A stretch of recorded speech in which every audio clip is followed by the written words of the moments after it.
So first நம்ம புரிஞ்சுக்க வேண்டியது, நம்ம தைராய்டு மாத்திரை சாப்பிட ஆரம்பிக்கிறதுக்கு முன்னாடியே வந்து நம்மளுக்கு பிளட் டெஸ்ட் பண்ணி, பிளட்ல வந்து தைராய்டு லெவல்ஸ் எவ்வளோ இருக்குன்னு பார்த்து, அதுக்கு தகுந்த மாரி டாக்டர்ஸ் வந்து யூசுவலா வந்து இனிஷியலா ஒரு டோஸ்ல வந்து அவங்க ஆரம்பிப்பாங்க.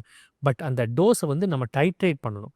அதாவது நம்ம டோஸ் அது குடுக்குற மாத்திரை போதுமான அளவு இருக்கா அப்படின்னு நம்ம செக் பண்ணி பார்த்து, அதை வந்து ஒரு டோஸ்ல வந்து நம்ம அதை ஃபிக்ஸ் பண்ணணும். ஸோ, அப்ப நம்ம ஃபர்ஸ்ட்டு என்னன்னா, ஒரு மாத்திரைய நம்ம இப்ப தான் ஃபர்ஸ்ட்டு டைம் நம்மளுக்கு தைராய்டு பிரச்சனை இருக்குன்னு கண்டுபிடிச்சிருக்காங்க. தைராய்டு மாத்திரை குடுத்துருக்காங்கன்னா, அது எடுக்க ஆரம்பிச்சு, திருப்பி ஒரு 4 வாரம் இல்ல 6 வாரத்தில நம்ம அதைய மறுபடியும் டெஸ்ட் பண்ணி பார்க்கணும்.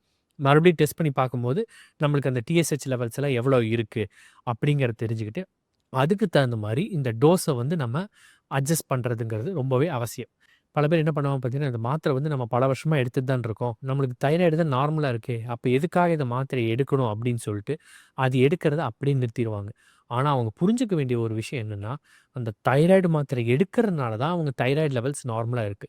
அதைய விட்டுட்டா திருப்பி அதிகமாகறக்கு சான்சஸ் இருக்கு.